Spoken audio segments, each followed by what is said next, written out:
Paz e graça para você ligado nessa emissora. Começamos agora o seu programa de reflexão, entrevistas e debates de todas as noites.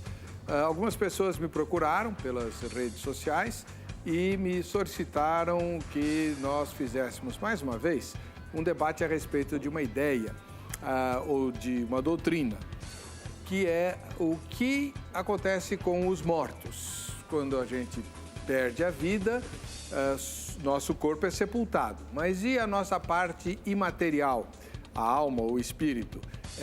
Essa parte sobrevive em algum lugar ou não? Existem cristãos que entendem que sim e cristãos que entendem que não. E entre aqueles que defendem a imortalidade da alma, como a doutrina é conhecida, vários utilizam-se de um texto bíblico. Em Filipenses, quando o apóstolo Paulo faz aquele hino a respeito da doutrina do esvaziamento de Jesus, a famosa kenosis, né? Exortando-nos a que tenhamos o mesmo sentimento que houve nele, né? Que sendo em forma de Deus, não julgou por usurpação o ser igual a Deus, antes a si mesmo se esvaziou, assumindo a forma de servo e tal.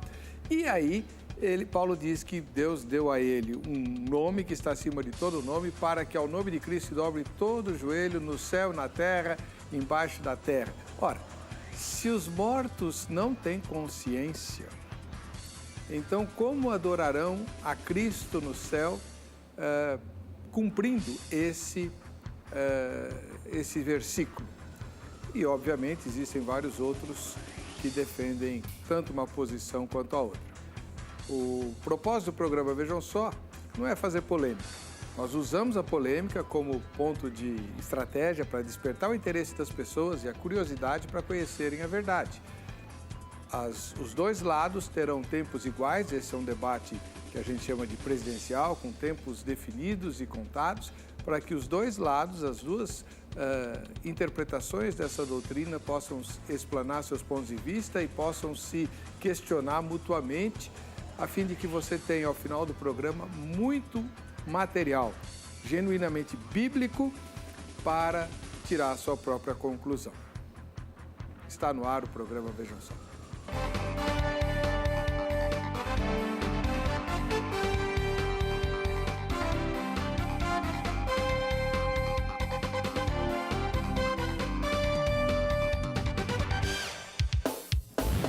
Olá, em nome da Academia Teológica da Graça de Deus, a Grade, iniciamos mais essa edição do programa Vejam Só. Hoje representando os irmãos da Igreja Adventista do Sétimo Dia, que é o grupo mais conhecido dos evangélicos que defende a mortalidade da alma, né?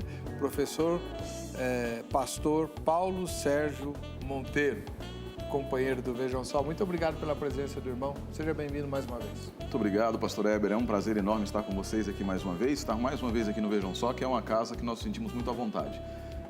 A todos que nos assistem, um grande abraço. Eu fico muito feliz, estou muito feliz de poder estar aqui, conhecer o pastor Paulo, o professor Paulo. Já nos conhecemos pela internet por algumas discussões ali, mas é um prazer enorme estar com vocês, porque o Vejam Só tem proporcionado um local muito livre e uma plataforma de diálogo, como nós sempre falamos na nossa comunidade judaica também, para que o diálogo se desenvolva. Isso é muito importante para o crescimento da fé do nosso povo, do povo cristão. E esse é o propósito do programa, né? Muito obrigado. O senhor pastoreia a Igreja Adventista onde? Hoje eu estou como capelão na escola do Pensar, ali próximo do Campo Limpo. Eu cuido ali de aproximadamente 1.200 alunos, que vão desde o ensino fundamental ali da pré-escola até o terceiro ano do ensino médio. Além disso, eu sou membro do grupo do Instituto de Estudos Judaicos aqui de São Paulo, junto com o Roger Tavares, e nós estamos ali alguns sábados. Eu estou lá no Espaço Novo Tempo, que fica na Rua Conrado de Deu, número 41, e em outros sábados eu estou ali na comunidade judaica, que se chama o Instituto de Estudos Judaicos de São Paulo, e ali nós podemos nos encontrar com aqueles que quiserem nos encontrar, vamos estar juntos ali com certeza. Deixa eu só mandar uns dois abraços aqui rapidamente. Eu quero mandar um abraço para o pessoal lá de Olinda. Vou estar agora lá na cidade de Olinda, ali em Caruaru, em Olinda, no próximo mês, nos dias 11 a 18 de outubro. E vai ser uma programação falando sobre interpretação judaica da Bíblia, sobre os princípios bíblicos de interpretação, sobre as doutrinas bíblicas. E eu aguardo você lá Vai ser um prazer enorme. Vou levar o abraço do reverendo Weber também para vocês aí em Olinda, em Caruaru.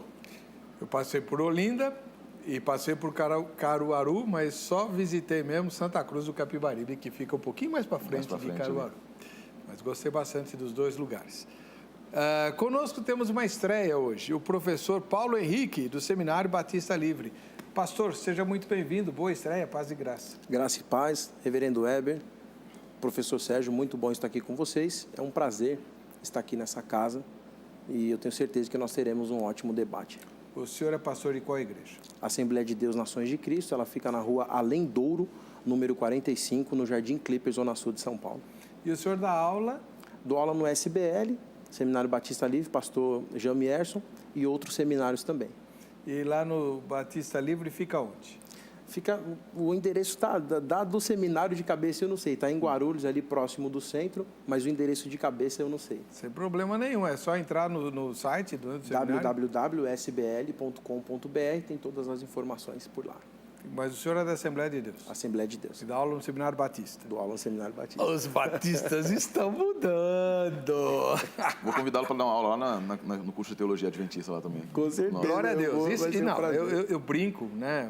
Mas graças a Deus está havendo essa abertura, porque no céu não haverá condomínio fechado, não haverá. Pode tirar o cavalinho da chuva, tá? Então nós vamos lá ser um povo só, uma igreja só, e não é a sua, tá? Nem a minha. Vamos ver a matéria que apresenta o tema, a gente já volta. Morte, ressurreição, alma, imortalidade, paraíso, inferno, todos esses termos são muito presentes dentro do meio evangélico e, de alguma forma, todos eles estão muito relacionados. Porém, apesar dos grandes debates teológicos sobre a questão, ainda existe muita dúvida sobre o tema. Por isso, hoje nosso debate tem a seguinte proposição: se os mortos não têm consciência, como adorarão a Cristo no lugar em que estão? Temos nesse assunto uma divisão muito grande dentro da teologia. E quando eu digo grande, pode acreditar que é enorme, pois são dois olhares completamente diferentes sobre o assunto. Temos aquele grupo que responde nossa pergunta com um enorme sim, afirmando que a alma é imortal. Já do outro lado, o não também é muito grande, com um grupo afirmando que a alma não é imortal. Vamos colocar as duas posições em evidência, mas antes é importante fazermos uma definição sobre a alma. Primeiro, uma questão é muito clara: Deus é o criador da alma. A Bíblia relata que após formar o corpo de Adão, Deus soprou em suas narinas o fôlego de vida, fazendo-o alma vivente, ou em algumas versões da Bíblia, ser vivente. Outro detalhe importante é: precisamos definir em qual momento o tema imortalidade da alma aparece. Isso acontece durante o estado intermediário, tempo entre a morte e a ressurreição. É aqui que aparece a pergunta: o que acontece com a alma depois da morte? Feitas essas ponderações, vamos aos fatos. Temos dois grupos: os imortalistas, que acreditam que a alma é imortal, e os teólogos que defendem o sono da alma, ou seja, a alma dorme, só depois ressuscita junto com o corpo. Se depois de todas essas explicações você ficou assim igual eu, todo perdido, não se desespere. Nosso debate de hoje está só começando. Ainda vamos aprender muito, por isso, fique ligado. O Vejam Só já está no ar. Muito bem, muito legal a matéria. E a gente vai, como o tema hoje é presidencial, nós vamos dar a palavra ao pastor Sérgio Monteiro, da Igreja Adventista Sétimo Dia. Ele é o mais velho dos dois debatedores, pela primeira vez. Nas participações dele, né? Ele terá 4 minutos para expor o ponto de vista que irá defender. Muito obrigado, reverendo Weber. Realmente é a primeira vez que eu vou começar, né? Porque o pastor Paulo é um adolescente comparado comigo, né? Nascido já no ano de 85. 85 eu já estava quase começando o segundo grau. E por isso vamos começar como declarando mais uma vez aquilo que nós já declaramos em outras ocasiões aqui também. Para nós, adventistas do sétimo dia, existe uma certa diferença às vezes, na maneira como as pessoas entendem, como nós entendemos a antropologia bíblica. Na antropologia bíblica, como nós entendemos, não é a questão se a alma é imortal ou se a alma não é imortal. O que constitui-se a alma, em que se constitui a alma. O texto basilar para nós é Gênesis 2, verso 7, que diz que o homem, aquele boneco de barro ser insuflado pelo sopro divino, o Neshmat Hayah, ele receber o sopro de Deus, ele se torna uma alma vivente. Ele não possui dentro de si uma alma, uma parte imaterial, que seria imortal ou que dormiria. Para nós somos holistas. A nossa concepção é holística. Em outras palavras, a composição do ser humano, em espírito, o Ruach, ou o Neshmat, ele transforma o ser humano em uma entidade única, que essa entidade, ela recebe o nome de Nefesh Hayah, alma vivente, ou ser vivente. É por isso que nós nos alinhamos muito mais com Hans Walter Wolff, com Oscar Cullmann, com vários eruditos, especialistas em George Ernest Wright, especialistas em antropologia bíblica, que nos dizem que, na verdade, esta concepção de que há uma alma, um ser, uma tripartição, ela tem a ver muito mais com o pensamento grego do que com o pensamento judaico, com o pensamento hebraico. E esse pensamento hebraico, ele vê o homem de uma maneira uniforme, de uma maneira íntegra. Não há uma parte que sobrevive.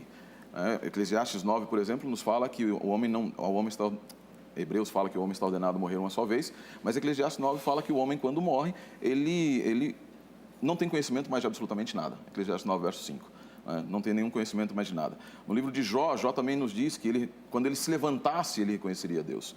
No Salmo 115, verso 17, nos é dito que aqueles que morrem dessa região do silêncio, ou Sheol, ou região do silêncio, não louvarão a Deus. No Salmo 6, verso 5, também é dito que não há nenhum tipo de louvor na sepultura. Isaías 38, verso 18, nos diz também que o Sheol não louva a Deus, não há nenhum tipo de louvor.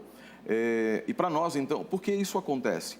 Porque, utilizando de linguagem poética, utilizando de uma linguagem estilisticamente poética, as verdades que são declaradas nas Escrituras nos levam para um conceito antropológico que preclude a ideia de uma alma imortal, ou mesmo de uma alma que dorme no sentido de algo que está separado, está oculto, separado dentro o corpo está dormindo, está destruído e a alma está dormindo inconsciente. Não. O ser humano integral está inconsciente. O ser humano integral não tem consciência nesse período chamado período intermediário. As expressões que são utilizadas, textos que são utilizados muitas vezes, como Lucas 16, ou o próprio texto de Filipenses 2, verso 10, ali há nessa visão de que ali está se falando a respeito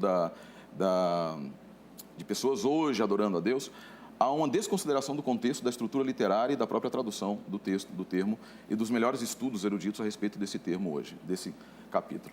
O capítulo em si não está relacionado com o que acontece neste momento, mas há uma sequência da kenosis para o retorno de Jesus para a sua exaltação final.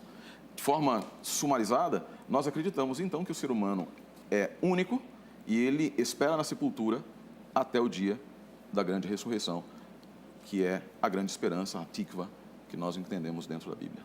Muito obrigado. Esse foi o pastor Sérgio Monteiro, da Igreja Adventista Sétimo Dia. Agora, 4 minutos para o professor Paulo Henrique, do Seminário Batista Livre. Muito bem. Eu entendo um pouco diferente do professor Sérgio, utilizando os mesmos textos. Eu entendo que é importante analisarmos o texto pelo texto, essa é uma das regras aí, ou pelo menos um dos princípios da exegese, e analisando esse texto de Gênesis, capítulo de número 2, o verso de número 7, ele vai falar assim: Beapa nishmat hain haihi vaihi ha'adam lenefesh hayan. E soprou em suas narinas o fôlego de vida, e o homem se tornou alma para viver. Lenefesh, eu tenho aqui uma preposição, para. Então, eu estou falando para viver ou para a vida. É interessante que o ser humano, a raça humana, ela não é eterna, diferente. Ele não tem um conceito, um princípio eterno. Deus, ele é eterno, ou seja, sempre existiu. Porém, quando o homem é feito à imagem e semelhança de Deus, ele herda à semelhança de Deus e ele passa a desfrutar da eternidade. Então o texto fala para a eternidade, ou seja, viver para sempre. Você vai morrer ou você sofre eternamente ou você vai desfrutar de uma paz eterna, e é por isso que a gente está aqui pregando o Evangelho, falando sobre essas questões. Agora, é interessante que esse texto de Filipenses capítulo 2, versículo de número 10, Paulo ele vai escrever provavelmente aí em volta do ano 61, ele está preso numa prisão domiciliar em Roma, e quando ele vai escrever esse texto, ele faz algumas recomendações. E uma das primeiras recomendações que Paulo faz é relatar ao povo como estava o seu psicológico, o que ele estava passando dentro da prisão. Um outro ponto também é encorajar a igreja a se manter firme e inabalável, porque as pessoas estavam atacando a igreja. Então, Paulo quer ali encorajar a igreja a se manter firme às doutrinas que ele havia estipulado ou estimulado o povo. O ponto C é dizer para os irmãos ficarem no amor fraternal, porque as pessoas estavam querendo umas ser maiores que as outras, tanto é que ele, quando vai falar, ele vai falar assim, considerem os outros superiores a vocês mesmos, tenha o sentimento de Cristo, que embora sendo Deus, não teve como usurpação de ser igual a Deus, era algo que deveria se prender. E aí, o ponto D é recomendar 2 obreiros, então ele recomenda Timóteo e Epafrodito.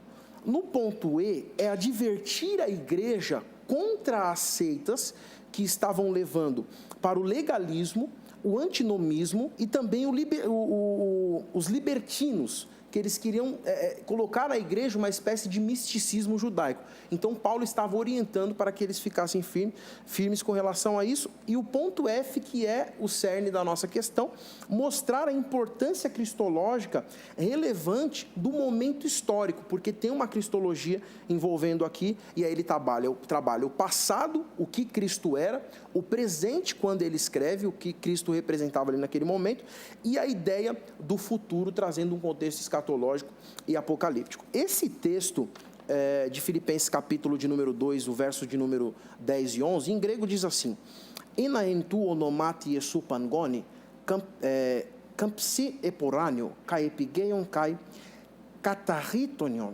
Esse termo, ele vai dizer o seguinte: para que ao nome de Jesus, todo joelho deve se dobrar no céu e na terra e debaixo da terra. Então ele está dizendo que debaixo da terra alguém vai ter que assumir um joelho, esse joelho é o corpo, para adorar e confessar que Jesus é o Senhor, para a glória de Deus Pai. Muito bem, você ouviu os dois e agora vai tirar suas próprias conclusões, quer dizer, agora no fim do programa, mas agora você vai responder a nossa enquete. Nesse momento, o que é que você pensa a respeito desse assunto? Vamos lá para o facebook.com/programa Vejam Só. Você crê na sobrevivência da alma ou do espírito, né? Se você é tricotomista ou dicotomista, tanto faz, quando o corpo morre?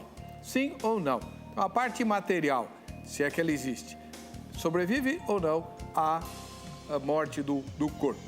Responda e ao final dessa edição veremos o resultado parcial, tá bom? Temos agora um recado muito importante para você, voltamos já já com as inquirições mútuas no Vejam Só.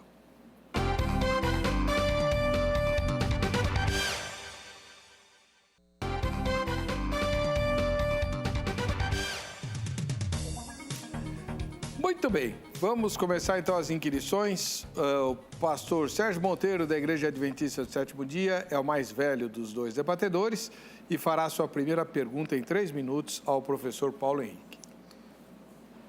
Professor Paulo, antes de nós entrarmos aqui no texto de Filipenses 2, que eu concordo em parte com a estrutura literária que o senhor apresentou, não concordo com a conclusão final ali com relação ao termo katarnonion, mas eu queria só voltar um trecho na sua fala. E eu fiquei curioso com relação a qual a regra gramatical que o senhor utilizou, na verdade, para ligar a preposição lamed no hebraico, que diz lenefesh hayah, com a palavra eterno, que não está no texto, e a vida para se transformar em eterno. Eu, assim, por ser judeu e por uma característica apaixonado pela língua hebraica, eu entendo que a preposição ela é inseparável, ela deveria ser ligada aqui, como ela está ligada no texto, com lenefesh, e não com hayah. Não ler hayah. O texto não diz ler hayah. Diz lenefesh. Então, é para o ser, para a vida, não, para o ser ou para a alma, como alma. O lamed em hebraico ele pode ser um lamed auctoralis, ele pode ser vários tipos de situações do lamed, em relação a, para, alguma coisa, transitoriedade de um lugar para outro. Mas, de qualquer maneira, independente do seu significado específico, eu não consigo ver no texto, e aí é uma questão basilar aqui, só para entender o seu pensamento. Eu assisti um trecho do seu vídeo sobre esse assunto, não assisti inteiro por uma questão de falta de tempo, mas eu queria entender a regra gramatical que o senhor utilizou para transpor o lamed do nefesh para o hayá. Essa é a pergunta? Ela não está relacionada especificamente, mas com o texto, o tema em si, quando ele nos trouxe ali a explicação de Gênesis 2:7. Ele entendeu a pergunta, Sim. Mas eu e todo mundo não. Explique em português. Qual é o sentido da sua pergunta? O senhor ainda tem A pergunta é a seguinte, na verdade, porque a tradução normal que nós encontramos em Gênesis 2:7 é que o homem se tornou alma vivente. Certo. Básico. Isso como diz o professor Jamieson, costuma dizer, né, o consenso é um consenso. E o professor Paulo, ele apresentou que ali, na verdade, o homem se transformou, ele foi transformado para a vida eterna, para a vida. Se eu entendi errado, por favor, me desculpe. Mas que ali, na verdade, ao invés de dizer para a alma vivente, o texto hebraico que diz Haim vai Adam lenefesh hayá, estaria ligado com o lamed, não estaria ligado com o nefesh, mas estaria ligado com o hayá, para a vida. A tradução fica diferente. Eu queria entender qual é a regra gramatical na língua hebraica que nos permitiria ter essa leitura. Muito bom. Agora nós entendemos. Professor, 3 minutos. Bom, o senhor colocou a expressão como se fosse lehayá. Eu não falei lehayá, eu falei lenefesh. O texto hebraico diz assim, Be'apá nishmat haim, vai re-hadam lenefesh hayam. Então, o lamed, a preposição, está unida aqui a nefesh, é o substantivo. Então, lenefesh para a alma. Fica sem sentido, ninguém vai traduzir para a alma. E aqui eu tenho hayá, vida. Então, para viver. Se tornou alma para viver. Alma vivente. É isso que eu falei. Por quê? A expressão alma, nefesh, Deus cria essa alma. Quando Deus cria essa alma, tem uma pergunta que eu vou deixar, se eu quiser responder, pode responder depois. Quando Deus cria essa alma, Deus cria e ela está em seu poder. A alma que Deus criou, em algum ponto no Marco 0, ela está no poder de Deus. E Deus passa a revelar essa alma para fazer parte do composto, porque o ser humano não é apenas alma. A alma, e Paulo vai falar isso, soma psiquicon, 1 Tessalonicenses capítulo 5, versículo de número 23, o corpo soma, psirre, né, soma psiquicon. É um composto daquilo que é o ser humano. E aí ele vai falar que todo o vosso corpo, alma e espírito seja encontrado irrepreensível até a volta do nosso Senhor e Salvador Jesus Cristo. Então, quer dizer, separar a alma do espírito e do corpo para falar que só a alma é o todo, ou só o corpo é o todo, ou só o espírito é o todo, é contra a regra bíblica aqui. Agora, por que eu traduzi dessa forma? E soprou em suas narinas o fôlego de vida e o homem se tornou alma para viver. Porque a alma que estava no poder de Deus, ela assume o boneco, ela assume ali, como o senhor muito bem colocou no início, e passa a viver. O boneco não vivia, então ele se tornou porque dá uma ideia de caminhar, de viver e começar a descobrir tudo que tinha aqui embaixo. Então, mais uma vez, lenefesh para a alma, hayam, viver, alma vivente, se tornou para a vida, se tornou... É o ponto marco ali, vai começar a viver a partir daquele momento. Então, a regra não é criada, é o que o texto fala. Lenefesh hayam, para vida, alma para vida, alma vivente. É essa a ideia que o texto trabalha e é essa ideia que eu trabalho aqui. Concluiu? Concluí. Seus comentários, pastor, 3 minutos. Pois é, professor, mas o problema, na verdade, eu entendi, na verdade, eu não disse que o senhor colocou o lamed junto com o hayá, é que na sua tradução o senhor coloca assim, e repetiu mais uma vez agora. A questão de pronúncia, nefesh ou nefesh, isso é o de menos, mas assim, o lamed, ele está intrinsecamente associado ao nefesh, ou nefesh. Eu pronuncio, na verdade, uma pronúncia mais ligada ao tamim mikra. Então, o nefesh do que é o hayá. Então, não existe uma regra hebraica que me permita traduzir teologicamente, não tem problema nenhum. Teologicamente, a teologia, você pode fazer a teologia como quiser. Mas, gramaticalmente, existe um problema sério quando a gente faz, na tradução, o senhor não está transpondo o texto, não é questão de incluir uma variante textual, mas de transformar, na interpretação, na tradução, levá-lo, tirar o lamed do lenefesh para o lehayá, porque se tornou alma para viver. O texto não diz isso. O texto diz que o homem se tornou alma vivente. alma vivente. O homem começou a viver. E aí é necessário que o senhor volte, por exemplo, para manter essa interpretação que não é gramatical, é teológica, o senhor precisa retornar, e foi o que o senhor fez basicamente, retornou ali a ideia de que a alma teria sido pré-criada. A alma existiria e ela é insuflada através do Nishmat, né? Mas onde nós encontramos isso na Bíblia? Que a alma já existia no poder de Deus e que ela é insuflada dentro do ser humano e ela passa a viver naquele momento, ela é colocada no ser humano e toma controle. Eu não vi isso no texto. E eu não consigo entender a regra gramatical. Na verdade, eu confesso a minha ignorância nesse sentido, se existe uma regra gramatical que permite essa transposição, e eu não conheço nenhum comentarista ou algum hebraísta que aceite mesmo comentaristas e hebraístas que são imortalistas, como Kyle Delite, por exemplo, ou alguns outros homens. O texto de Tessalonicenses 5:23, né, 5:23, eu me recordo quando eu estava estudando grego com William Carey Taylor, não com ele especificamente, mas a gramática dele, né? Senão seria muito mais velho do que eu realmente já sou, mas ele explicando esse texto, ele diz, há aqui um pleonasmo que é utilizado na língua grega para se descrever a totalidade do ser humano e não a preocupação com triparticionar o ser humano. Dessa maneira, Taylor diz que nós deveríamos entender todas as vezes em que existe a posição das expressões nesse sentido. E William Carey Taylor não era imortalista, ele era batista, um dos grandes homens Era batista, né, professor?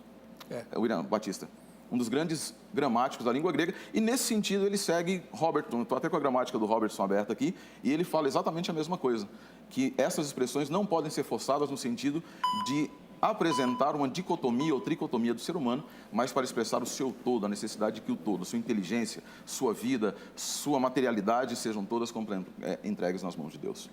Muito obrigado. Vamos lá. Professor Paulo Henrique, o senhor tem 3 minutos para formular uma pergunta ao pastor Sérgio Monteiro.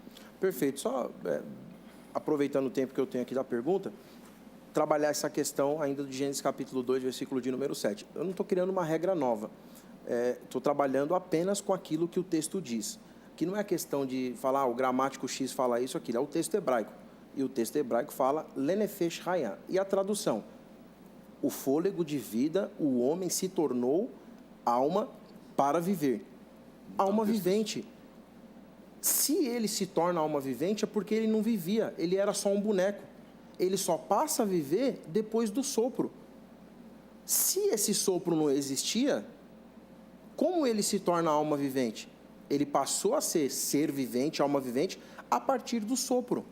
Deus sopra em suas narinas e ele levanta do chão e começa, a partir daquele momento, a viver. Então, não vejo problema nenhum aqui, alma para viver, porque ele era uma alma e vai viver em outro estado, inclusive vai viver aqui na terra. Deus coloca ele num jardim, para ele viver aqui. Essa alma não existia? Não. E como que Deus sopra aquilo que não existe? Nishmat. Ainda estou no meu processo aqui. Segue. Então, a questão aqui é a seguinte, a pergunta que faço para o senhor é, em que momento Deus cria a alma? Em que momento Deus cria essa alma se ela não é pré-existente? Essa é a pergunta? Essa é a pergunta. O senhor compreendeu? Sim. 3 minutos para a sua resposta, então. Isso é uma pergunta que tem um problema sério de raciocínio circular, na verdade. O raciocínio de que a alma tem que ser pré-existente, então quando é que ela cria? O texto é bem claro. Na verdade, a alma não é algo pré-existente. Quando eu disse aqui Nishmat, percebe que o texto tem uma preocupação, o autor sagrado, Moisés, Moshe Rabbeinu, ele tem uma preocupação muito clara aqui em desassociar essa ideia, porque é uma ideia que era comum dos egípcios, de outras pessoas da pré-existência, de insuflamento, de reencarnações, que vai aparecer no judaísmo posterior como o Gilgul, né, no judaísmo muito posterior. Então, novamente, o texto não diz que o homem era uma alma que vivia de um estado e passa para uma alma que agora vive em outro estado. O que Deus insufla no ser humano, que ele sopra, não é nefesh ou nefesh. O que Deus coloca é nishmat. É nishmat. São palavras diferentes. Então, o que Deus coloca, Deus não criou a alma anterior e agora, através do seu sopro, dá uma ordem, como até inclusive aparece em algumas mitologias judaicas, em alguns mitos do meu povo, ele não cria uma alma no 3º dia, no 4º dia, e preserva no jardim das almas, e etc., e ordena que entre no ser humano. O que ele sopra no ser humano é o nishmat. Texto B, nishmat Haim vai rir Hadam lenefesh hayah. O texto não existe a menor possibilidade desse texto dizer que o homem existia como uma alma anteriormente e em seguida ele passa agora a viver com um estado anterior diferente de uma alma e passa a viver como um outro estado de alma. Não é uma questão de uma regra gramatical. A questão da regra gramatical é para nos auxiliar a entender qual a possibilidade de se entender nefesh para viver. Era só isso. Era nesse sentido. Então, o que é que Deus, quando Deus cria a alma? Neste momento. Porque a alma é o ser humano integral. Ele não pré-criou e depois a insuflou e entregou, etc. Ele cria aqui. Aqui o ser humano, pela ação divina em juntar o Adamá com o Nishmat, cria o Nefesh. Essa é a concepção bíblica, essa é a concepção que nós temos. Ainda tem bastante tempo, mas eu já devolvo lá. Não, mas então esclarece para nós, os leigos, o que é Nishmat? Nishmat é o sopro. Nishmat é o sopro. Existem várias palavras em hebraico que são utilizadas para... Vocês dois estão se entendendo muito bem. Eu e o resto estamos boiando aqui. Esse é um problema sério da gente fica estudando essas coisas, né? Nishmat, existem várias palavras hebraicas que são utilizadas para descrever essa sopro, fôlego, espírito, essas coisas. Ruach, Nishmat, Nefesh, Neshama. Elas são palavras que estão relacionadas com princípios. Elas são interessantes porque o meu doutorado é nessa área e elas estão... Eu vou ter que... Só uns 5 segundinhos a mais. Vai. Elas estão relacionadas a órgãos e os sons que eles produzem. Tanto nas línguas semíticas, no ugarítico, no acadiano, no sumério, várias outras línguas, utilizam palavras parecidas para descrever os sons, quando ele entra, quando sai e a maneira como nós pensamos.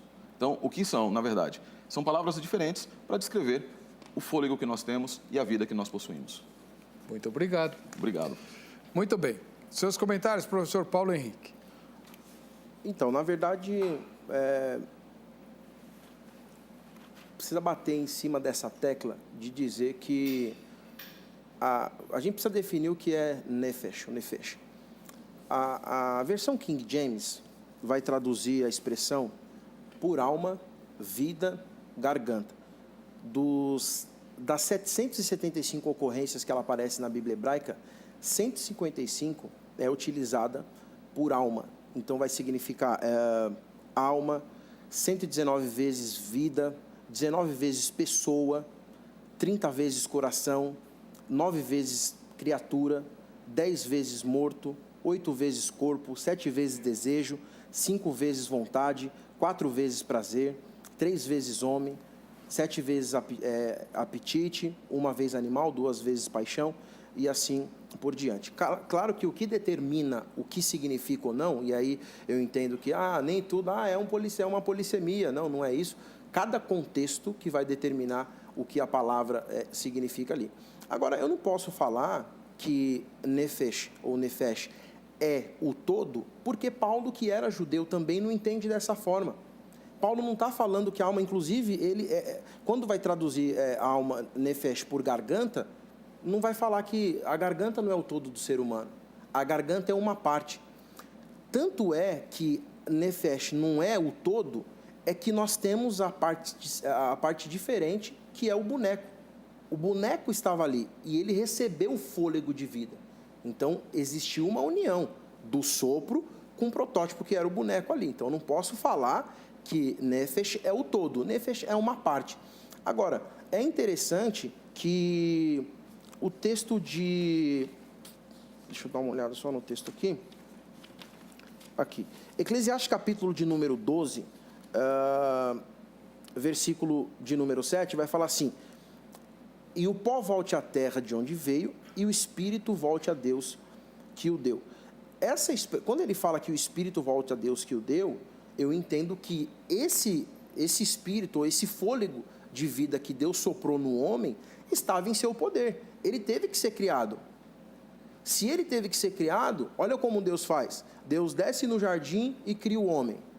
Depois que Deus cria o boneco, ele sopra esse fôlego de vida nesse homem. Existiu a união do corpo com a parte imaterial que estava no poder de Deus. Se eu falar que ela não foi criada, ela surgiu do nada, é um fantasma? Não surgiu do nada. Deus criou, soprando nas narinas do homem e se tornou, então, um homem para viver. Porque ele não vivia, era só um boneco. Muito bem. Primeira rodada está concluída, vamos para a segunda rodada. O pastor Sérgio Monteiro faz a segunda inquirição em 3 minutos. Eu quero só, antes de fazer a inscrição, para nós irmos para o texto, a minha próxima inscrição é relacionada especificamente ao texto de Filipenses 2, mas só se nós olharmos, por exemplo, eu percebo, professor Paulo, que existe uma confusão muito grande entre o que é soprado e o que se torna no seu pensamento. Eclesiastes 12, verso 7, não fala de nefesh, fala de ruach. Então, o que é soprado não é necessariamente a mesma coisa que está lá em nefesh. De novo, Gênesis 2 fala que o resultado da união do nishmat, ou da união do sopro de Deus, para utilizar expressões em português, né, para ficar mais simples. Por favor. Está ficando complicado isso, né? Mas as expressões... Lá ele diz que Deus soprou o nishmat, o fôlego, e este fôlego, junto com o boneco de barro, né, com o Adamá, com o protótipo, ele se transforma em alma vivente. Então, assim, independente do campo semântico, eu prefiro falar de campo semântico, porque até agora... A maior parte das pessoas que falou de polissemia, aqui nos debates, etc., não sabe o que é polissemia. Mas isso se chama campo semântico, o que você está apresentando ali.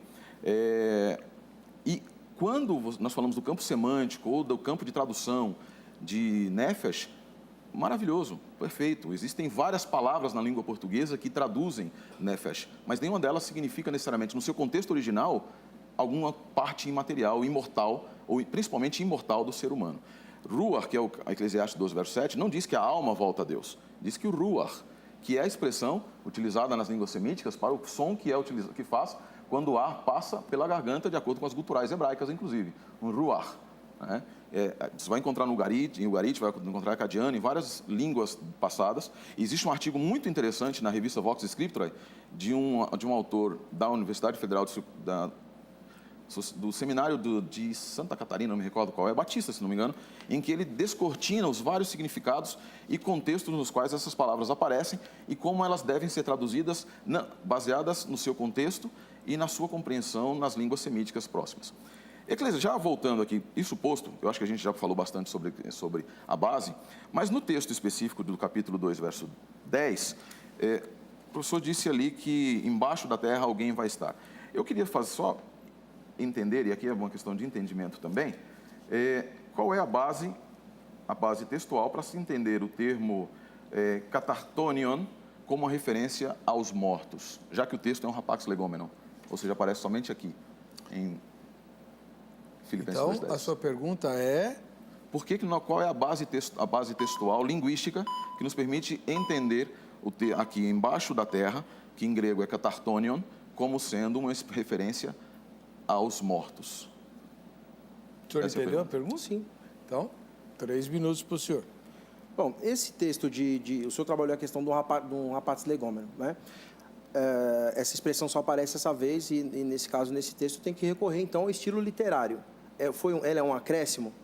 É uma adulteração textual? Não. Então, eu preciso trabalhar o seguinte. Essa expressão, katartonion, é um adjetivo genitivo plural, masculino. Ou seja, ele vai trabalhar a junção de duas expressões. Kata, que é a preposição que significa abaixo de acordo com, e denota um movimento de difusão de direção. Ou seja, do mais alto ao mais baixo. No texto, o Paulo vai falar o seguinte... Quando ele fala que a atitude de vocês seja a mesma que a de Cristo Jesus, que embora sendo Deus, ele está falando de uma posição superior. Ele se esvazia desse contexto de privilégios e assume a forma semelhante dos homens para viver aqui embaixo. Então, essa expressão, de acordo com, abaixo de, ele vai trabalhar que ele sai de lá e vem para cá. Ele faz um contraposicionamento da ideia superior da ideia inferior. E rinion é um substantivo que significa... vai trabalhar a ideia das terras subterrâneas aqui, um local das profundezas, né? Nós temos aí Sanford Lerso, a gramática de Wiener, na página 146, que vai trabalhar essa questão. A ideia aqui, que embaixo da terra as pessoas vão clamar, ou embaixo da terra vai ter alguém que vai falar de adoração a Deus, um texto que vai trabalhar bastante essa questão, o texto de Apocalipse, capítulo 6, versículo 9 e 11, vai dizer o seguinte: quando ele abriu o quinto selo, vi debaixo do altar as almas daqueles que haviam sido mortos por causa da palavra de Deus e do testemunho que deram. Eles clamavam em alta voz: até quando, ó soberano santo e verdadeiro, esperarás para julgar os habitantes da terra e vingar o nosso sangue? Eles estão num lugar que não é aqui, esse lugar que não é aqui, eles estão clamando. Se eles não tivessem consciência ou não tivessem o poder de falar, como eles estariam clamando? E ele viu, e ele está falando o seguinte: até quando? Como se fosse um questionamento. Senhor, vai demorar para o Senhor voltar? A gente está aqui, está esperando e ainda acredita nisso. Até quando o Senhor vai exultar de julgar as nações, os habitantes da terra? E ele vai dizer o seguinte: então cada um deles recebeu uma veste branca e lhes foi dito que esperasse um pouco mais de tempo. Aqui eu vejo primeiro eles falando. Segundo, eu vejo um diálogo. Alguém chega para eles e fala o seguinte: espera mais um pouco. Ele tarda, mas ele vai retornar. E retornando, com certeza vocês vão sair daqui. E aí ele segue dizendo o seguinte: até que se completasse o número de seus conservos e irmãos que deveriam ser mortos como eles. Apocalipse capítulo 6, 9 e 11. Muito bem. Seus comentários, pastor Sérgio? Eu quero fazer o comentário baseado em por duas frentes, primeiro, de uma forma bem simples. E eu vou começar pelo final da fala do professor Paulo. Na minha visão, nós temos um problema sério ao ligar esse texto aqui com o texto de Apocalipse. Porque o texto de Apocalipse, ele é um texto, uma regra, por exemplo, do George Eldon Ladd, da hermenêutica bíblica, é que o Apocalipse é simbólico a não ser que você tenha algo que lhe demonstre que é literal. Eu fui lá e colocou o que eu acredito que é literal. Mas aí nós temos um problema com relação ao seguinte, para ligar com um aqui. Esse altar é literal? Será que o altar, existem almas que estão embaixo do altar? Esse altar está no céu, ele está na terra? Esse altar, qual é a literalidade, o que nos permite entender literalmente esse altar? Óbvio que toda parábola, e o senhor conhece literatura judaica, o senhor sabe como funcionam parábolas na literatura judaica. Parábolas, ou não apenas as parábolas nesse sentido, mas também a literatura apocalíptica, muito bem descrita por J.J. Collins na Imaginação Apocalíptica, e ele fala a respeito das visões de Enoque, que mesclam elementos literais com elementos simbólicos. Por exemplo, o próprio Apocalipse, no livro de Enoque, fala que o cavalo pisará o lagar do seu sangue até a altura do seu peito. Qual é o elemento literal? Um cavalo.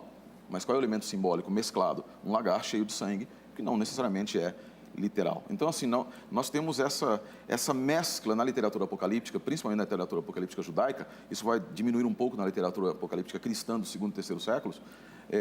Essa mescla da literalidade com o simbolismo. Por outro lado, me pareceu e me corrige se eu estiver errado, pode me corrigir sem problema nenhum, inclusive no meu tempo, não tem problema, quando o senhor diz que katartonion deveria ser aparentemente ligado aqui à visão das almas debaixo do altar. Me parece um pouco, a causa mais problemas do que corrige, do que nos ajuda a compreender o texto de Filipenses 2, verso 10. Análise gramatical perfeita, não existe nenhum tipo de problema com ela, mas veja, essa expressão, um rapax legomena, aparece, ou seja, uma palavra que aparece única vez no texto bíblico, ela é comum na literatura grega. Muito comum na literatura grega para descrever os deuses subterrâneos, os demônios. Por exemplo, Zeus katartonion é utilizado por Plutarco, e essas expressões designam, nesse sentido, os poderes que estão abaixo da terra, não necessariamente homens mortos, nem seres mortos. Utilizando a sua estrutura, que eu concordo, do texto, quando nós olhamos a dinâmica da kenosis, do passado, ela vem do passado, do ponto de vista do autor, e aqui utiliza um aoristo subjuntivo, né, que tem um efeito de futuro, tanto para o confessar quanto para o campse, que é o dobrar os joelhos. Do ponto de vista ali, nós temos o passado, que era Cristo, quando ele se humilha, ele era Deus, morfê, depois ele se humilha, ele passa agora recebe de Deus um nome, e no futuro, na parousia, todos os poderes do mundo e todo o universo, de acordo com 1 Coríntios 15, também reconhecerão nele o Senhor. Poderes celestiais, humanos e demoníacos também. Muito bom. Professor Paulo Henrique, sua segunda pergunta. Tenho 3 minutos? 3 minutos. Perfeito. Queria já aqui ainda aproveitar para trabalhar essa questão. Quando o senhor fala de almas que estão em outros lugares aqui, que tem consciência e tudo mais, está claro em Apocalipse que essas almas elas têm consciência, e o senhor questiona a questão da literalidade textual. Se a gente trabalhar o sistema Pardês, a primeira regra que você começa é analisar a questão gramatical, a questão estrutural, a palavra. O básico é você conhecer a língua e o idioma. E aí muita gente vai surgindo, falando de hebraico, falando de grego, dizendo, a palavra é tal e não sei o quê, e não sabe. Você dá um texto na mão, ele não lê, ele não trabalha essa questão. Então, como eu sei que aqui eu tenho elementos que são verdadeiros aqui, né? Ou aqui é uma... como é o nome? É uma ficção, é simbólico alegoria. ou é literal? É alegórico ou é literal? Primeiro, por que é literal? O senhor questionou a ideia do altar. Mas por que então eu não questiono as pessoas que morreram por Cristo? Porque essas pessoas que morreram por Cristo são pessoas reais e verdadeiras. Essas pessoas que morreram por Cristo, que são reais e verdadeiras, estão desejando a volta dele, porque eles receberam um tipo de mensagem dizendo o seguinte: você vai sofrer pelo nome dele, vai acontecer alguma coisa com você, isso a gente tem em toda a história da igreja, mas ele vai voltar para resgatar vocês. E foi feita uma promessa, João capítulo 14, não, fica tranquilo, eu vou voltar, e onde eu estiver, vocês também estarão comigo. Então, a primeira questão aqui, eu tenho muitos elementos para dizer que esse texto, ele é literal, usando inclusive uma das regras de interpretação judaica, o sistema Pardes. Agora, outra questão aqui também é que quando Jesus ele desce às profundezas da terra, e aí o pessoal vai questionar, eu entendo, Paulo vai trabalhar que Jesus desce às partes mais baixas da terra. Ele vai dizer o seguinte: Katebi está katutera meriteges. Ele desceu nas regiões inferiores da terra. Efésios capítulo 4, versículo de número 9. Esse artigo tis, que é um genitivo feminino singular, de oposição, de novo trabalhando aquilo que Paulo fala, com a expressão que o senhor falou, que era um apatis legômeno, trabalhando a ideia do kata, que só aparece aqui e tudo mais, mas aqui Paulo usa outra expressão, o mesmo caso aqui, que traz a ideia do mesmo genitivo, e esse genitivo vai falar que ele, o mesmo que subiu, ele usa até como se fosse até não é um pleonasmo aqui, mas é um superlativo, aos mais altos céus, é o mesmo que desceu às partes mais baixas da terra. E aí a gente tem a ideia de Pedro, que vai trabalhar, que ele desce às profundezas da terra e ele prega aos espíritos em prisão ali, e esses espíritos ouvem ele proclamar a sua vitória sobre aqueles que não acreditaram na palavra que é pregada, desde Moshe Morraveno até a vinda de Yeshua. E a sua pergunta? A minha pergunta é a seguinte, eu aproveitei aqui e embalei. Bom, a questão é a seguinte: se a alma morre, como explicar a sua consciência, o seu clamor em Apocalipse capítulo 6, verso de número 10? Voltamos à mesma questão, 3 minutos. Que já foi respondida, no meu ponto de vista, porque nós consideramos o texto como um texto simbólico. E eu entendo, mas veja, o sistema Pardes, deixa só para explicar para aqueles que não sabem, Pardes é uma metodologia judaica, Pardes é uma palavra que significa jardim, né, em persa, em hebraico, e ela tem a ver com 4 níveis de interpretação dentro do judaísmo, que é o Peshat, que é o primeiro nível, depois você tem o Remesh, que é o segundo nível, o Drash, que é o nível de interpretação homilia, e o último, que é o Sod, que é o nível mais profundo do texto. Esse texto, somente os cabalistas, os homens com maior, os profetas poderiam aceder. E para nós, estamos destinados a chegar no máximo até o Drash, que é o de homilia, para fazer sermões, etc. Ocorre que, quando nós utilizamos o conceito judaico, eu tenho um texto muito legal de uma professora da Universidade Hebraica de Jerusalém, que ela fala a respeito disso, se deve evitar a utilização dele dentro da literatura apocalíptica. Deveria evitar, mas isso não é o ponto nesse sentido. Quando nós olhamos para o texto do capítulo 6, versos 9 a 10, nós olhamos, por exemplo, a ideia do altar que o professor Paulo perguntou. A literalidade das pessoas traria literalidade ao altar? Não. A literalidade das pessoas diz que essas pessoas, e a figura do altar indica que elas foram oferecidas em sacrifício. Elas representavam ali a continuidade do sacrifício de Cristo de acordo com o texto bíblico, Efésios, Paulo e etc., de que completa os sofrimentos de Cristo. Elas não foram mortas porque tinham merecimento para morrer, mas justamente foram oferecidas, até num conceito judaico da intercessão do ser humano, dos 32 justos que existem, mas no conceito de que elas foram apresentadas como um sacrifício, elas não deveriam morrer, mas foram mortas de maneira involuntária. A ideia do altar traz exatamente isso, não tem nada a ver com um altar literal, absolutamente nada. E como eu disse, e aí eu repito, seria interessante a leitura do J.J. Collins na Imaginação Apocalíptica e vários outros textos que falam a respeito disso, e o World Biblical Commentary do Again, ele fala que não é necessário que se obrigue a existência de almas literais embaixo de um altar, pela existência de elementos literais. Isso é o conceito da parábola também.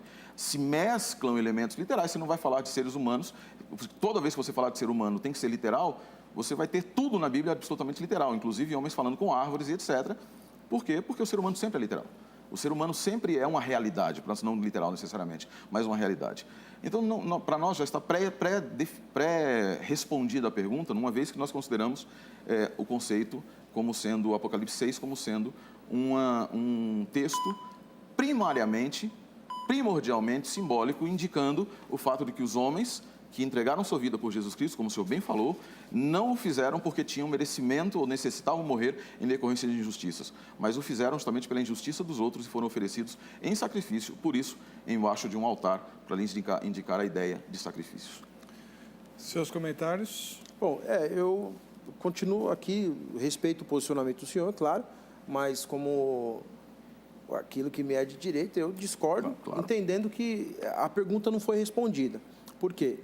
O Jesus do texto que volta é literal. Então, eu não posso pegar... porque está assim, eu leio o texto e falo assim, isso aqui nesse texto é literal, isso aqui é figurado.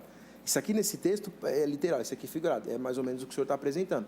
O Jesus do texto que vai voltar é o Jesus do texto que as pessoas que morreram... Eu não falei que eles mereciam morrer. Eu falei que eles morreram porque eles optaram, eles escolheram a viver segundo Jesus. E eles morrem porque eles escolhem viver de acordo com a mensagem de Jesus. A mensagem de Jesus não traz privilégio, a mensagem de Jesus traz sacrifício, dor, choro. Eu não estou pregando a teologia do sofrimento, mas essa é a realidade do Evangelho, né? Muitos apresentam um Evangelho diferente, mas esse é o Evangelho do sofrimento. E esse Evangelho, esse pessoal, está clamando e demonstra que tem consciência. Como eu vou clamar alguma coisa que eu não sei o que vem para mim? Eles estão clamando aquilo que outrora já fora pregado a eles. Alguém falou para eles, assim, vocês vão sair daqui. Mas quanto tempo está demorando? Da ideia de impaciência aqui. Até quando? Denota tempo. Então, no meu ponto de vista aqui, a forma como o senhor trabalhou, infelizmente, não respondeu a questão. Agora, o grande posicionamento aqui é o seguinte, dentro da cultura judaica, nós temos 7 ciclos de vida. O primeiro ciclo de vida vai do nascimento aos 3 anos de idade. Dos 3 anos de idade aos 7 anos, o menino ou a menina começa a caminhar, e dos 7 anos dos 13 ou 14 anos, 12 anos, eu tenho o bat e o bar mitzvah. Nesse ponto de vista, o menino e a menina começam a desenvolver, e aí eu tenho dos 18 anos ao casamento, então entra na parte adulta, já a questão familiar, e o judaísmo entende que agora, a partir daquele momento, não é o fim, você tem a morte. A morte não é o fim. Por quê? Quando você trabalha a criança que nasce, o casal tem um filho ali, e aí você vai nomear esse filho, é diferente de uma cultura ocidental, o nome do menino não é dado antes. O nome do menino, no momento ali, o nome do menino não é dado antes, é no momento do nascimento. Tanto é quando Jesus nasce, o pessoal só coloca o nome depois que ele nasce. Então, o que acontece? A prerrogativa de honrar pai e mãe, que é o 5º mandamento ali, Êxodo capítulo 20, versículo de número 12, se não me falha a memória, está honrar o pai e a mãe até depois da vida aqui, que é a morte. Então, pairava dentro da cultura judaica que você honrar o pai e a mãe, quando o menino ou a menina recebe ali um nome, se ele foi um tzadik e recebeu o nome de quem foi mais justo na família, estaria honrando ali, porque ele poderia estar próximo ou ela, vendo as atitudes daquele menino ou a menina e honrando essa ideia. Então, no meu ponto de vista, a cultura judaica é intrínseca em acreditar que a alma é imortal por conta de vários princípios, e esse é um deles. Muito bem.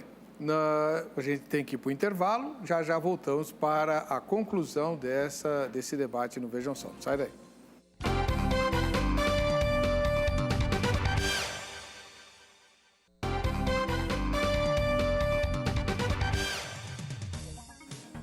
Muito bem, olha que tomada bacana, né? Os meus irmãos aqui, os gigantes da fé dessa noite, discutindo a questão da mortalidade da alma, do espírito, enfim. Né? Se os mortos não têm consciência, como adorarão a Cristo no lugar em que estão? Usando um dos textos, né, que fala de mortos conscientes, que é Filipenses capítulo número 2, verso 10. O pastor Sérgio Monteiro, da Igreja Adventista Sétimo Dia, terá agora 5 minutos para fazer a sua conclusão. Antes de mais nada, eu quero agradecer a você que nos assiste, pela sua audiência, por também nos permitir entrar na sua casa e falarmos a respeito da Palavra de Deus. Pastor Heber, muito obrigado mais uma vez pelo convite. Que é isso. É sempre um prazer estar aqui com vocês, Angélica, a produção do Vejam Só, sempre muito gentil em nos convidar a estar aqui. Professor Paulo, um prazer falar contigo. A gente tinha combinado até de falar, vamos marcar um debate, e aí acabou acontecendo aqui no Vejam Só. Que Deus abençoe muito a minha família. Eu quero mandar um abraço. E também está aqui hoje o produtor do meu canal no YouTube, meu canal Sérgio Monteiro. O Miquel está aqui com a gente hoje, me acompanhando. E eu quero agradecer muito àqueles que estão inscritos no canal também. Em relação ao tema especificamente, eu gostei como o professor Paulo terminou falando a respeito da cultura judaica, e porque é a minha vida. Eu gosto muito da cultura judaica, e até por uma questão de ser judeu, mas nós temos algumas dificuldades quando nós utilizamos, e eu fiz isso durante muito tempo também, quando nós utilizamos conceitos que nós entendemos como sendo judaicos, mas e os impomos ao Novo Testamento. Houve dois comentaristas chamados Strachan e Bilderberg, que escreveram no século XVIII, escreveram um comentário do Novo Testamento baseado no Talmud e no Midrash. E eles escreveram e trouxeram várias ideias e as colocaram para interpretar o texto do Novo Testamento. John Lightfoot fez a mesma coisa. Mas hoje nós entendemos que é perigoso esse tipo de comportamento, por uma razão. Porque uma grande parte daquilo que nós entendemos como sendo judaísmo, eles advêm do período do 2º século para frente, do período dos rabinos, dos tanaítas, dos amoraitas ou dos períodos dos estudiosos da Torá. Nem tudo que nós temos pode ser traçado de volta até o 1º século. A questão da imortalidade da alma, por exemplo, é uma ideia que surge sim, que existe no judaísmo moderno, que existe no judaísmo da Idade Média, mas que de acordo com Evan Peck, de acordo com Jacob Neusner, assisti seu vídeo sobre os fariseus, discordo seminalmente de tudo que está lá naquele vídeo, mas e vários outros eruditos, e por exemplo, há um 4º volume de um livro chamado Judaísmo na Antiguidade Tardia, do Evan Peck e do Dr. Jacob Neusner, e o 4º volume fala sobre morte e vida após a morte na concepção judaica. E nos 2 capítulos escritos sobre do Evan Peck e do Jacob Neusner, eles dizem o seguinte: para o judaísmo do 1º século, o judaísmo rabínico, até o 3º século, até mais ou menos o rabino Levi, no 250, a morte é um fim. A morte é o fim. Por quê? Porque aí você pega John Montgomery, você pega alguns outros, John Goldberg, vários outros eruditos que dizem, Norman Snight, Oscar Kuhlman e vários outros que dizem a Bíblia não nos apresenta a ideia de uma continuidade após a morte, a não ser pela ressurreição. Não existe dentro da concepção bíblica a ideia de que existe um estado intermediário, de que exista um estado no qual o ser humano continua vivendo em um outro estado, retornado a alma não vivente anterior, que foi de Gênesis 2:7, na sua tradução. Não existe esse conceito. Existem 2 conceitos que vão começar a entrar no judaísmo, que lá já no 1º século, antes de Cristo, mas depois ali nós vemos no manuscrito de Qumran, Sabedoria de Salomão, capítulo 3, por exemplo, nós encontramos a ideia da continuidade. Mas não é uma ideia bíblica. A ideia bíblica é a ideia de que o homem é um ser holístico e que ele vive como um todo e morre como um todo. O espírito que volta para Deus é o princípio que dá vida ao ser humano. Não existe uma continuidade da vida. E por causa disso, e aí também questões contextuais, o texto específico que foi falado, que é o texto de Filipenses 2, este texto, ele não trata dos mortos. Não trata dos mortos. Ele fala a respeito dos principados e potestades. Fala de anjos, fala de seres humanos e fala daqueles que habitam embaixo da terra, que na concepção antiga eram os demônios. E estes deverão se curvar diante de Cristo no escatom, ou seja, na parousia. Apenas quando Jesus voltar, e ainda que aqui se falassem de mortos, isso aconteceria através da ressurreição, de acordo com o Salmo, e de acordo com Jó também. Jó, ele espera que ele veja a Deus e a sua justiça quando ele se levantar. O salmista espera também da mesma maneira.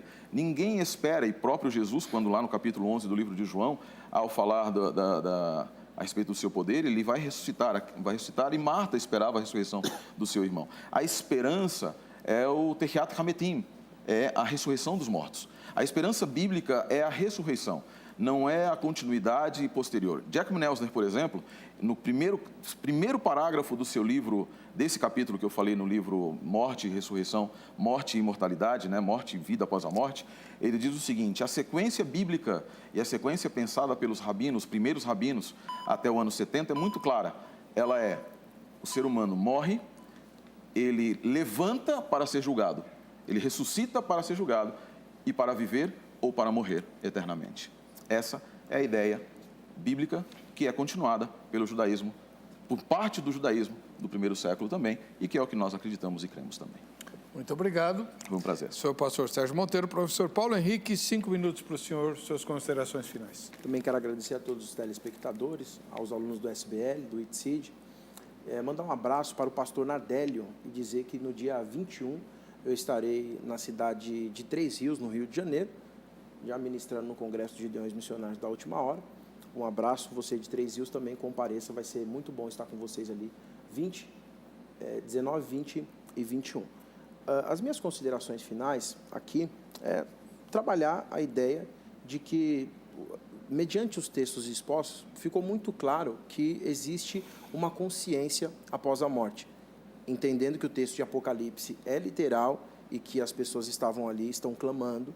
Esse texto de Filipenses capítulo 2, versículo de número 10, que trabalha a ideia na região mais profunda, que essas pessoas estão ali, então, estão com seus joelhos dobrados, e a importância escatológica desse texto para confessar que Jesus Cristo é o Senhor, para a glória de Deus Pai. Por quê? Porque tanto ímpio quanto justo, que foram justificados em Cristo, serão ressuscitados. Uns para a condenação eterna, outros para viver eternamente. Quem precisa reconhecer todos, inclusive Apocalipse fala que até mesmo aqueles que os transpassaram. Por quê? Porque Jesus vai triunfar. A vida vai vencer a morte até a etapa final. Então, esse pessoal aqui vai precisar confessar, tanto do lado bom quanto do lado ruim. Realmente foi pregado para mim. Alguém falou, porque senão a gente estava aqui brincando. Está pregando o evangelho, está falando para as pessoas, você precisa se converter, você precisa mudar. Ah, não, está tudo bem, o que ele falou não é mentira, esse negócio, a Bíblia foi escrita por homens e tudo mais. Alguma coisa vai ter que fazer sentido e isso vai ser na frente de Jesus. E aí Jesus vai falar assim, ó, você vai e você não vai. Uma outra questão também é que dentro da cultura judaica existe a ideia do Vale de Guerrinon, que é o Ben Guerrinon, trabalhando ali a ideia de que quando os corpos morriam, eram jogados nesse vale, e aí você tem a ideia da sobrevivência desse vale. Quando nós temos que aqui aprender a conviver com pelo menos 10 expressões. Inferno, sepultura, abismo, lago de fogo, submundo, paraíso, Sheol, Hades, Guiena e Tártaro. O próprio salmista vai dizer, se eu subir aos céus, lá o Senhor está. E se eu fizer a minha cama na sepultura, lá também o Senhor está. O judaísmo, como o senhor muito bem disse, existe a ideia de que dentro do judaísmo, a ramificação judaica, é claro, trabalha com a ideia da imortalidade da alma. Aqui uma obra que, se você quiser pesquisar em casa, Dan Kohen-Shervok, o judaísmo, ele vai trabalhar essa ideia, trabalhando do ponto de vista dos fariseus, inclusive, diferente ali dos saduceus, tem essa obra, e essa obra, que é Davi Goldberg e John DeHarney, o senhor muito bem falou sobre eles, o judaísmo e os judeus, essa obra aqui, se você também puder dar um zoom, e eu finalizo com o que ele trabalha aqui. Na página de número 302, Ressurreição e Imortalidade, ele vai dizer o seguinte, as almas dos corretos estão nas mãos de Deus, e nenhum tormento deve atingi-las. Aos olhos dos tolos, elas parecem ter morrido, e a sua partida é vista com aflição, e a sua saída de nós como a sua destruição. Mas elas estão em paz, pois apesar de aos homens elas parecerem ter sido punidas, têm certeza da imortalidade. A sabedoria de Salomão, capítulo 3, 1, 4. E aí ele vai trabalhar também, dizer que era unânime a ideia da imortalidade da alma, também da ressurreição. Ele vai falar que existiam duas doutrinas, porque quando você fala de imortalidade da alma, as pessoas falam assim, a mortalidade da alma é diferente de ressurreição. Sim, eu tenho a plena consciência disso, e essa obra vai citar Eclesiastes 12, 7, Gênesis capítulo 2, versículo 7, como sendo as bases para entender que a alma resiste à morte do corpo físico, e o Novo Testamento só vem para calçar aquilo que já era defendido dentro da teologia do Primeiro Testamento. A gente tem outros especialistas também que vão trabalhar esse termo específico da alma. Tem uma obra da vida acadêmica, Teologia do Antigo Testamento, ele faz muita citação de Eicherod e vai citar várias obras também do Primeiro Testamento. Então, é esse o meu posicionamento, é essa a ideia que nós defendemos. Muito obrigado. Com isso a gente vai terminar o programa. Quem quiser entrar em contato com esses dois eruditos, professores, gigantes não só da fé, mas também do conhecimento, né? Tanto o pastor Sérgio Monteiro, da Igreja Adventista do Sétimo Dia, quanto o professor Paulo Henrique, do Seminário Batista Livre. O contato deles está publicado no Facebook, facebook.com/programa. Vejam só que onde também está a nossa pesquisa. Vamos ver como é que está o resultado até agora. Você crê na sobrevivência? 85% sim, 15% não. 1.600 pessoas votaram até esse momento. Agora a enquete continua aberta até a exibição do programa. A gente se vê no próximo Vejam Só. Até lá.